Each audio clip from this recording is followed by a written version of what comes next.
Hello and welcome to all. आप सभी का स्वागत है एक बार फिर से एसएसजी गुरुकुल की इस ऑफिशियल यूट्यूब चैनल पर। क्लास को स्टार्ट करते हैं। आज है हमारी पहली क्लास। आज हम लोग पढ़ने वाले हैं मूल विधि। तो मूल विधि में सबसे पहले हम लोग आईपीसी, सीआरपीसी एंड आईईए को समझ लेते हैं कि what is IPC and what is CrPC and what is IEA. तो आईपीसी का फुल फॉर्म होता है इंडियन पिनल कोड, है ना, और सीआरपीसी का फुल फॉर्म होता है कोड ऑफ क्रिमिनल प्रोसीजर, और आईईए का फुल फॉर्म होता है इंडियन एविडेंस एक्ट, भारतीय साक्ष्य अधिनियम। तो पहले आईपीसी लागू होगी, फिर सीआरपीसी लागू होगी, फिर आपके क्या होगा भाई, आईईए, है ना, इंडियन एविडेंस एक्ट लागू होगा। तो वन बाय वन करके इसको समझेंगे। आज हम लोग इस क्लास में सिर्फ आईपीसी और सीआरपीसी की बात करने वाले हैं। अच्छे समझेंगे। पहले आईपीसी कब लागू हुई, कौन लाया था, विधि आयोग क्या है, विधि आयोग के अध्यक्ष क्या है, 22वें विधि आयोग के अध्यक्ष कौन थे, 23वें विधि आयोग के अध्यक्ष कौन होंगे, 21वें विधि आयोग के अध्यक्ष कौन थे, इन सब पर हम लोग बात करेंगे। स्टार्ट करते हैं क्लास को। ये है हमारी पहली क्लास। तो इनमें से आईपीसी में हम कुछ धाराओं को भी लेकर चलेंगे ताकि आपका पेपर अच्छे से हो पाए। वन बाय वन करके व्याख्या से पढ़ेंगे, आपने कभी नहीं पढ़ा होगा ऐसा। स्टार्ट करता हूं पहली क्लास को। तो आईपीसी एंड सीआरपीसी, अभी हम लोग इस पर बात करेंगे। आईपीसी का फुल फॉर्म होता है इंडियन पिनल कोड, सीआरपीसी का फुल फॉर्म होता है कोड ऑफ क्रिमिनल प्रोसीजर। याद रखिएगा, फुल फॉर्म आ सकता है पेपर में। आईपीसी का फुल फॉर्म है इंडियन पिनल कोड और सीआरपीसी का फुल फॉर्म है code of criminal procedure. One by one करके समझते हैं। पहले हम लोग समझेंगे व्हाट इज आईपीसी। तो पहले आईपीसी समझेंगे, फिर सीआरपीसी समझेंगे, फिर आईईए समझेंगे। तो समझते हैं आईपीसी। आईपीसी को इंग्लिश में मैंने बताया इंडियन पिनल कोड कहते हैं, हिंदी में इसको भारतीय दंड संहिता या भारतीय दंड विधान कहते हैं, उर्दू में इसको ताजे राते हिंद के नाम से जाना जाता है। यदि आप न्यायाधीश को अभी देखें, यदि न्यायाधीश मुकदमा सुना रहा होगा तो वो यही कहता है कि ताजे राते हिंद दफा 302 के तहत इसको फांसी की सजा सुनाई जाती है। तो जो ताजे राते हिंद है वो आपका मतलब होता है इंडियन पिनल कोड या भारतीय दंड संहिता या भारतीय दंड विधान, वही वो कहना चाह रहा है। स्टार्ट करते हैं। आईपीसी में वर्तमान की जो आईपीसी है उसमें टोटल आपकी 511 धाराएं हैं, जिसको हम लोग इन धारा को इंग्लिश में सेक्शन कहते हैं और हिंदी में दफा कहते हैं, और इसमें टोटल 23 चैप्टर हैं यानी कि अध्याय हैं। तो भारत की जो आईपीसी है 23 चैप्टर और 511 धाराओं में बटी हुई है। बात करते हैं जो भारत का वर्तमान आईपीसी है वो किसका प्रारूप है। भारत में सबसे पहले विधि आयोग, भारत में सर्वप्रथम विधि आयोग बनाया गया था आपका 1833 के चार्टर एक्ट के तहत 1834 में। तो 1833 के चार्टर एक्ट के तहत 1834 में आपका विधि आयोग की स्थापना हुई थी। पहले विधि आयोग के अध्यक्ष थे लॉर्ड मैकाले। कौन थे भाई? लॉर्ड मैकाले थे। याद रखिएगा, मैकाले जी ने हमेशा अंग्रेजी शिक्षा का ही समर्थन किया है।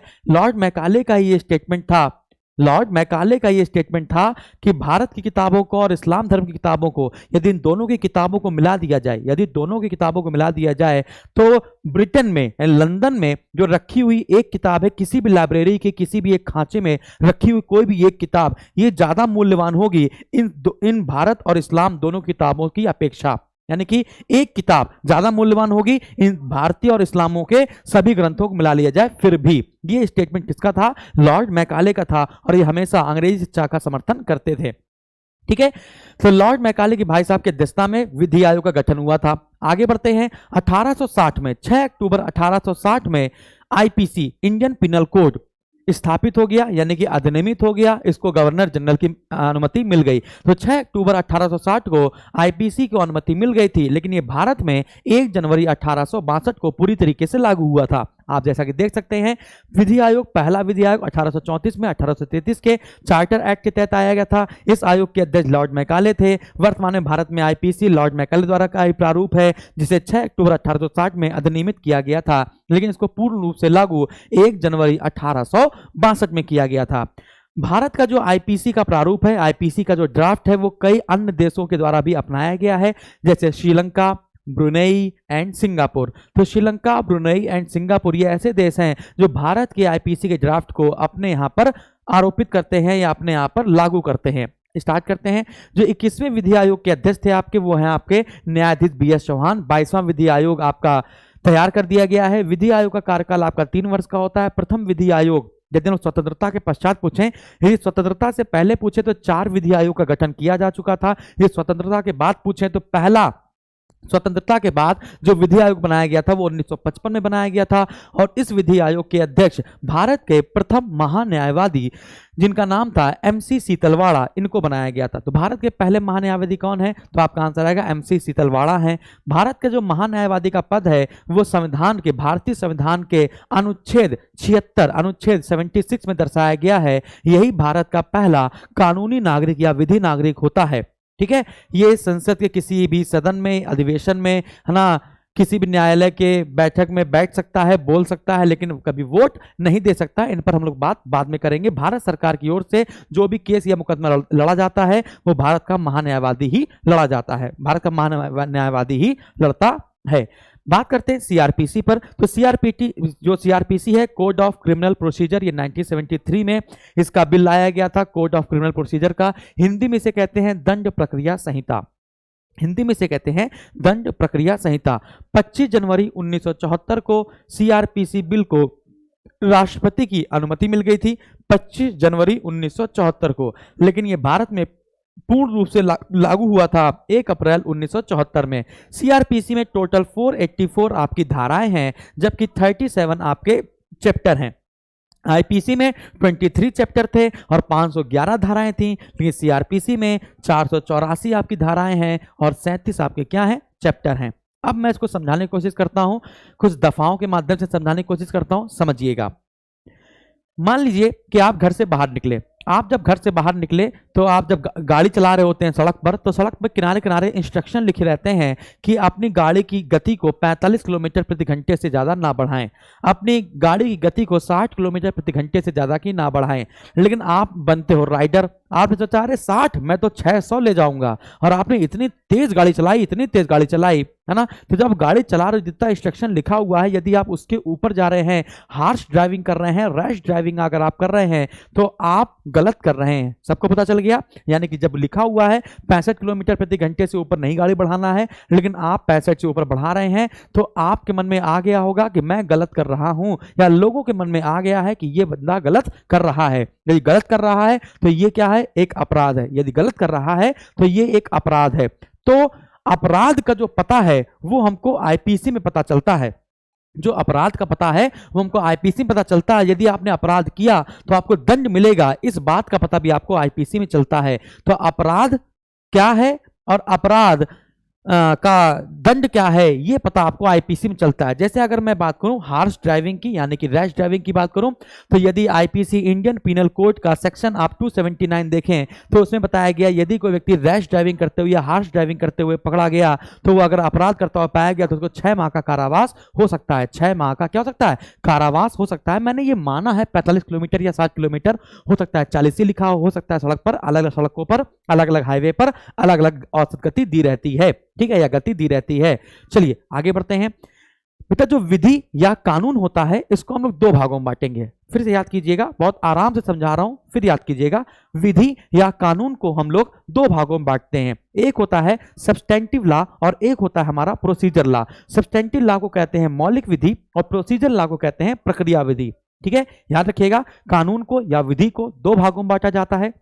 एक होता है मौलिक विधि और एक होती है आपकी प्रक्रिया विधि। फिर मौलिक विधि और प्रक्रिया विधि को फिर से हम लोग 2-2 भागों में बांटते हैं, यानी कि इसको भी 2 भागों में बांटते हैं, इसको भी 2 भागों में बांटते हैं। उसको कहते हैं हम लोग, एक होता है सिविल लॉ जिसको हम लोग कहते हैं दीवानी कानून, एक होता है सिविल लॉ, यानी कि जो मौलिक विधि है, जो आपका सब्सटेंटिव लॉ है, ये भी 2 भागों में बटेगा, civil law and criminal law. Civil law and criminal law, इसे कहते हैं दीवानी कानून, और क्रिमिनल लॉ को कहते हैं दांडिक कानून या फिर फौजदारी कानून। ठीक है, तो ये जो आपका मौलिक विधि है ये भी आपका civil law and criminal law में बटेगा, और जो आपकी प्रक्रिया विधि है ये भी आपकी civil law and criminal law 2 भागों में बटी रहेगी। इतनी बात आपको समझ में आई? चलिए तो आगे बढ़ते हैं। तो जो आईपीसी है, इंडियन पिनल कोड जो है, जो आईपीसी है वो एक सब्सटेंटिव लॉ है। याद रखिएगा, जो आईपीसी है वो एक मौलिक विधि है, जबकि जो सीआरपीसी है वो एक प्रक्रिया विधि है। ठीक है, तो आईपीसी क्या है? सब्सटेंटिव लॉ है, और जो सीआरपीसी है वो आपकी प्रोसीजर लॉ है। देख लीजिए भाई, आईपीसी एक क्या है? मौलिक विधि है, सब्सटेंटिव लॉ है, जबकि सीआरपीसी एक प्रक्रिया विधि यानी प्रोसीजर लॉ है। इतनी बात समझ में आई? तो आईपीसी क्या करती है? अपराध की परिभाषा बताती है और क्या दंड दिया जाएगा ये बताया जाता है आईपीसी में। चलिए अब मैं कुछ आपको दिमाग टनकाने वाले प्रश्न देता हूं, है ना।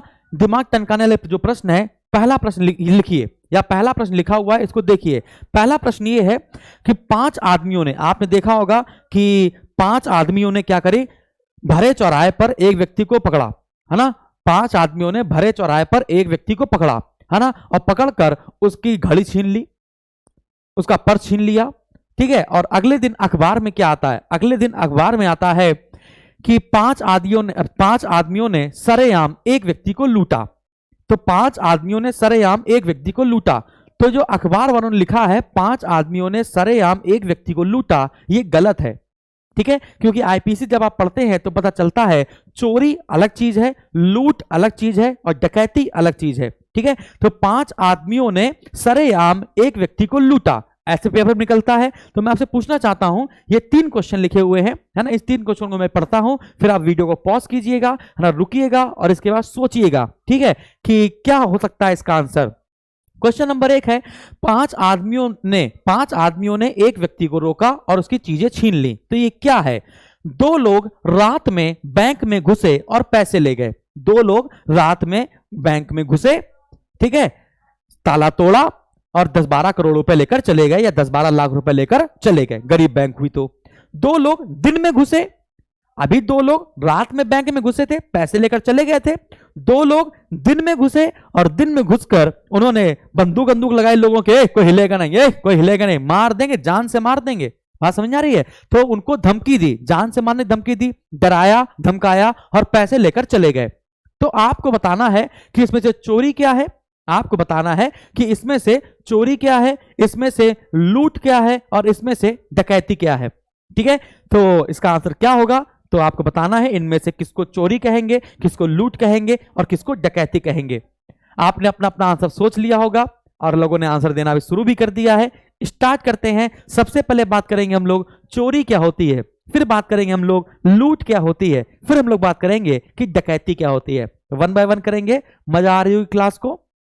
चलिए, तो सबसे पहले बात करेंगे आईपीसी की धारा 378 और 379 पर। तो 378 और 379। 378 बताता है कि चोरी की परिभाषा क्या है, चोरी क्या होती है, और 379 बताता है यदि आप चोरी करते हैं तो आपका अपराध, अगर आप करते हैं चोरी का तो आपको क्या सजा मिलेगी। 380 भी यही बताता है, चोरी अगर आप करते हैं तो आपको क्या सजा मिलेगी। तो 378, 379 और 380 ये आपकी चोरी से संबंधित हैं। स्टार्ट करते हैं। चोरी क्या होती है। चोरी जैसे मान के चलिए कि आप किसी दुकान गए, है ना, आपने क्या किया, किसी दुकान गए और दुकान जाकर आपने ब्रेड का पैकेट उठाया और चुप्पे से निकल आए। आप मेरे यहां पर आए, आप मेरा फोन रखा हुआ था, आपने चुप्पे से उठाया और चले गए। तो आपने चुपके से उठाया और चले गए, क्या आपने हमारे ऊपर बंदूक लगाई, क्या आपने हमको डराया, क्या धमकाया। जब डराया धमकाया नहीं, है ना, और आपने ना तो कट्टा बंदूक लगाया और लेकर चले गए, तो ये आपकी चोरी है। ये आपकी क्या है भाई, ये चोरी है। अब चोरी 2 प्रकार से होगी, एक आपके घर में कोई चोरी कर ले, एक आपके घर में बिना बताए घुसे और सामान लेकर चला जाए, ये आपके घर में चोरी है, और एक जो बाहर चोरी हो जाए, ठीक है ना। बाहर पड़ी हुई चीज थी, आपने बाहर घर के बाहर दरवाजा में या घर के बाहर आपने रस्सी टांगी और आपने कपड़े अपना कच्छा, हाँ, आपने अपना कच्छा सुखाने के लिए टांगा और लोग उसको उठा ले गया, कोई जो उठा ले गया है वो भी चोरी है। तो एक घर के अंदर चोरी हो रही है, किसी बिल्डिंग के अंदर चोरी हो रही है, और एक जो आपकी बाहर चोरी हुई है, बिल्डिंग यानी परिसर या प्रेमाइसेस के बाहर चोरी हो रही है। जो कोचिंग के अंदर चोरी होगी तो वो प्रेमाइसेस हो जाएगा, आपके घर के अंदर चोरी हो रही होगी तो बिल्डिंग हो जाएगी, है ना, और घर के बाहर हो रही है तो वो अलग चीज है। तो समझिएगा, तो 378 में चोरी क्या होती है, चोरी में आपको ना तो डराया जाएगा ना धमकाया जाएगा, है ना, और व्यक्ति घुसेगा, आएगा और आपका सामान लेकर चला जाएगा, तो ये सामान आपकी चोरी है। यदि आप चोरी करते हैं तो आर्टिकल करें धारा 379 में, है ना, धारा सेक्शन 379 आईपीसी की सेक्शन 379 में बताया गया, यदि आप चोरी करते हुए पकड़े जाते हैं तो 3 वर्ष का कारावास होगा या जुर्माना होगा, या कारावास या जुर्माना दोनों हो सकता है। लेकिन यदि आप चोरी बिल्डिंग के अंदर करते हैं, किसी प्रेमाइसेस में करते हैं, तो धारा 380 लगेगी। इसके तहत आपको 7 वर्ष का कारावास होगा या जुर्माना होगा या दोनों होगा। तो 378, 379 और 380 तीनों बात समझ में आई। तो चोरी में हमने आपको बताया, चोरी में किसी ने डराया धमकाया नहीं है। चोरी कोई एक व्यक्ति भी कर सकते हैं, चोरी 2 व्यक्ति भी कर सकते हैं, ठीक है ना, और चोरी 3 व्यक्ति भी कर सकते हैं, 4 व्यक्ति भी कर सकते हैं। ये चोरी है। चोरी में डराया या धमकाया नहीं जा रहा, ये बात याद रखिएगा। ठीक है ना। अब बात करेंगे लूट की, लूट और डकैती की। लूट और डकैती की सबसे पहली शर्त यह होती है कि लूट और डकैती में डराया जाता है, धमकाया जाता है। याद रखिएगा, लूट और डकैती का सबसे बड़ा फैक्टर जो होता है उसमें डराया या धमकाया जाता है या जान से मारने की धमकी दी जाती है। जैसे हम लोग बात करते हैं आईपीसी की धारा 390 की, तो आईपीसी की धारा 390 जो है वो लूट को परिभाषित करती है। समझिएगा, चोरी एक व्यक्ति कर सकता है, दो व्यक्ति कर सकते हैं, तीन व्यक्ति कर सकते हैं। लूट भी अकेला कोई एक व्यक्ति कर सकता है, दो व्यक्ति कर सकते हैं, तीन व्यक्ति कर सकते हैं, लूट। ठीक है ना। चोरी में डराया धमकाने जा रहा है, लेकिन लूट और डकैती में डराया और धमकाया दोनों जाएगा। तो आपका आईपीसी की धारा 390 लूट को परिभाषित करती है। तो मैंने बताया डराना और धमकाना यह सब लूट और डकैती का घटक है। लूट और चोरी अकेला व्यक्ति भी कर सकता है और कई व्यक्ति मिलकर भी कर सकते हैं। ठीक है।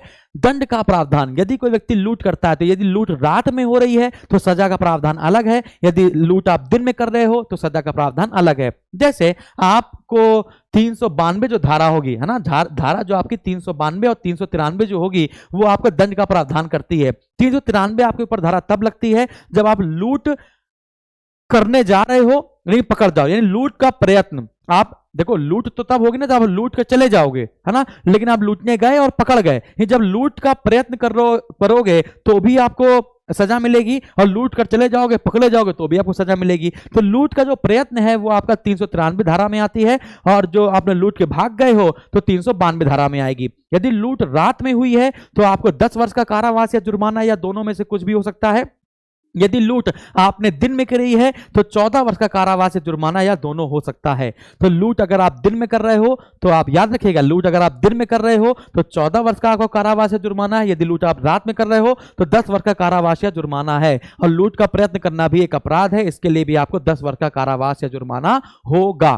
क्लियर है। तो लूट के प्रयत्न के लिए भी वही सजा है, लूट लेके भाग जाओगे तो भी वही सजा है, लेकिन रात में, लेकिन दिन में करोगे तो 14 वर्ष हो जाएगी। तो क्या ये बात आपको समझ में आई? अगर यहां तक आपको बात समझ में आई तो चोरी समझ में आ गई, लूट समझ में आ गई, डकैती समझ में आ गई। अब डकैती क्या होती है समझिएगा।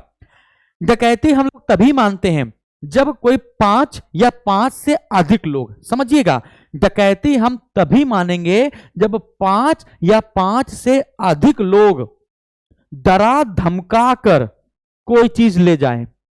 5 या 5 से अधिक लोग, बेटा 5 से कम लोग कभी डकैती नहीं कर सकते। आपने सुना होगा कि 2 लोग बैंक में घुसे, पैसा ले गए, यानी बैंक में डकैती। तो 2 लोग में अगर 2 या 3 लोग अगर बैंक में घुसे और पैसा ले गए तो वो बैंक में डकैती नहीं है, है ना, वो बैंक में चोरी है, क्योंकि उन्होंने किसी के ऊपर कट्टा बंदूक नहीं लगाया।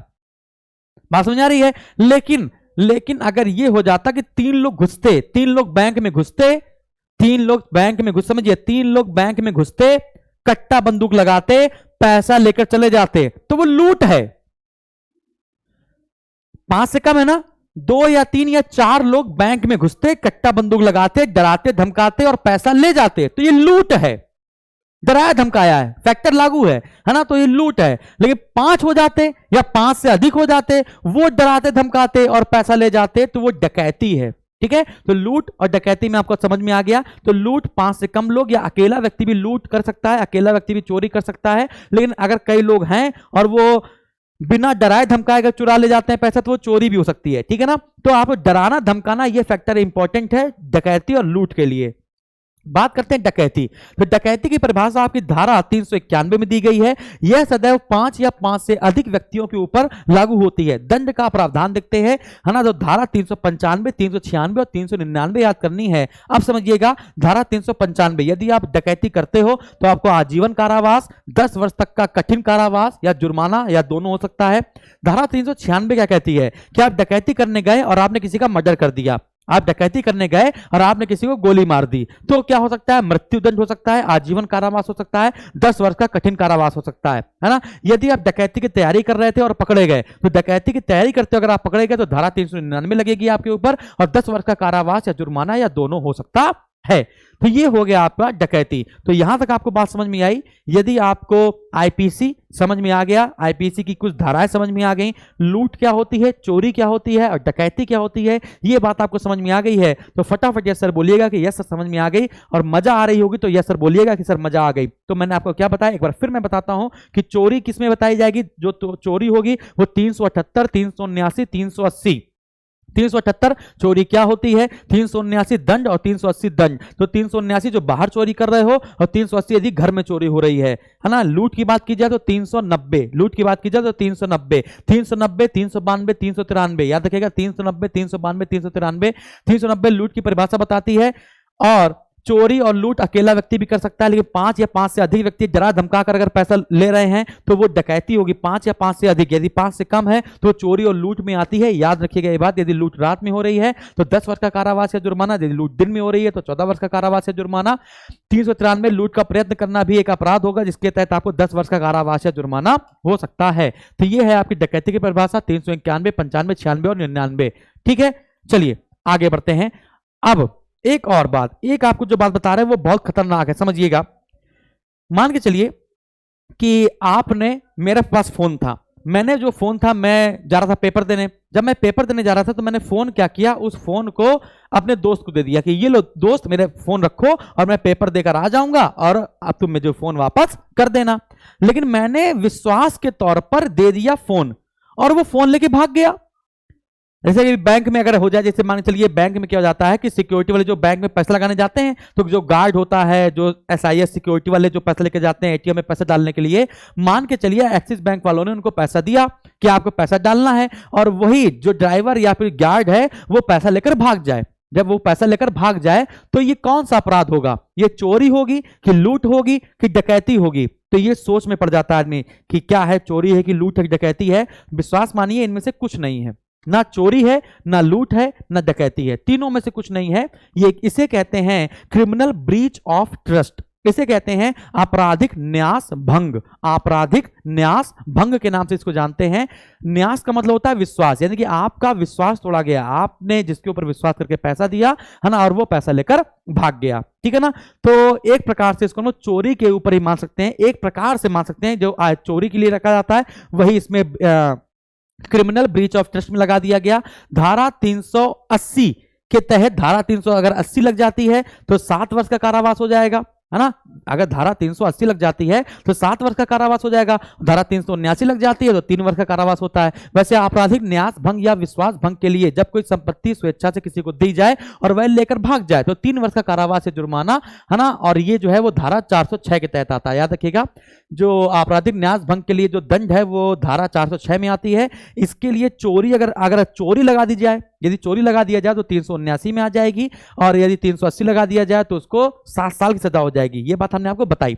चलिए, तो यहां तक आपको शायद आईपीसी समझ में आई। तो आईपीसी कब तक काम करती है? आईपीसी आपको ये बताती है कि आपने कोई काम किया, यदि आप कानून के बाहर जाकर कोई काम करते हैं, विधि के अगेंस्ट जाकर कोई कार्य करते हैं तो वो अपराध हो गया। जैसे आपने बताया गाड़ी चलाई, लिखा था 60, आपने 70 भगाया तो आपने वो अपराध कर दिया। जो अपराध कर दिया तो अपराध की परिभाषा आपको आईपीसी में मिलेगी और आपने जैसे अपराध किया आपको दंड भी जो पता चलेगा कि आपने हार्श ड्राइविंग करी, अब आपको 6 महीने का कारावास होगा। तो अपराध क्या है, उसके लिए दंड क्या है, ये आपको आईपीसी में पता चल जाएगा। लेकिन आपने अपराध किया, पुलिस आई और आपको गिरफ्तार करेगी, तो गिरफ्तार करने की प्रक्रिया क्या होगी? गिरफ्तार करने के बाद वो मजिस्ट्रेट के सामने कब उपस्थित कर सकेगी, उसकी प्रक्रिया क्या होगी? यदि छुट्टी है तो प्रक्रिया क्या होगी? मजिस्ट्रेट आपको देखेगा तो आपसे पूछेगा क्या क्या किया, तो उसकी प्रक्रिया क्या होगी? आप कैसे जमानत प्राप्त करेंगे, उसकी प्रक्रिया क्या होगी? वकील क्या करेगा, उसकी प्रक्रिया क्या होगी, है ना। तो जमानत कितने दिन की मिलेगी तो उसकी प्रक्रिया क्या होगी? तो ये जो प्रक्रियाएं हैं, जो प्रोसीजर्स हैं, ये सब आपके सीआरपीसी में आते हैं। तो दंड क्या होगा आपका, और आपने अपराध किया है यानी अपराध क्या है और अपराध के लिए दंड क्या है, ये आईपीसी है। और अपराध कर दिया तो अपराध के तुरंत बाद सीआरपीसी लागू हो जाती है। अपराध अगर कर दिया तो अपराध के बाद सीआरपीसी लागू हो जाती है। प्रोसीजर चलता है, प्रोसीजर चलने के बाद आप जब मजिस्ट्रेट के सामने जाते हैं तब आप आईईए का प्रयोग करते हैं, इंडियन एविडेंस एक्ट का प्रयोग करते हैं, भारतीय साक्ष्य अधिनियम का प्रयोग करते हैं। और भारतीय साक्ष्य अधिनियम में, है ना, अगर अपने साक्ष्य प्रस्तुत किए, है ना, तो आपको बेगुनाह घोषित कर दिया जाएगा, आप दंड से मुक्त हो जाएंगे। यदि नहीं कर पाए तो आपको आईपीसी के तहत ही दंड दिया जाएगा। तो शुरुआती और अंतिम जो चीज है, अपराध क्या है या अपराध हुआ और दंड मिलेगा, तो ये पहला और अंतिम चरण है, ये आपका है आईपीसी। और इसके जो बीच में लगे हुए हैं, तो आईपीसी के तुरंत बाद सीआरपीसी, सीआरपीसी के बाद आपका आईईए इंडियन एविडेंस एक्ट और लास्ट में फिर से आईपीसी। तो मैं आपको समझाने में कामयाब हुआ कि नहीं, इसको आप बताइएगा, मजा आई कि नहीं ये भी बताइएगा। और फिर हम लोग बात करेंगे क्लास 2 पर, फिर अगले टॉपिक पे बात करेंगे कि दंड कितने प्रकार का होता है, कारावास कितने प्रकार का होता है, मेंसरिया क्या होता है, अपराध के तत्व क्या होते हैं। इन पर हम लोग धीमे धीमे बात करते रहेंगे। मूल विधि आपको इतनी प्यारी कर देंगे कि आप कोई भी पेपर दीजिए, है ना, आप एक पुलिस वाले को या आप एक किसी भी व्यक्ति को अच्छे से समझा सकते होंगे, आप वहां पर बोल सकते होंगे, कभी भी लॉ वाली बातें आएंगी तो आपको सुनकर आप उसका रिप्लाई कर सकते होंगे, मैं आपको इतना मजबूत कर दूंगा। तो इतनी बात आपको समझ में आई तो फटाफट ऐसे बोलिएगा। Thank you very much.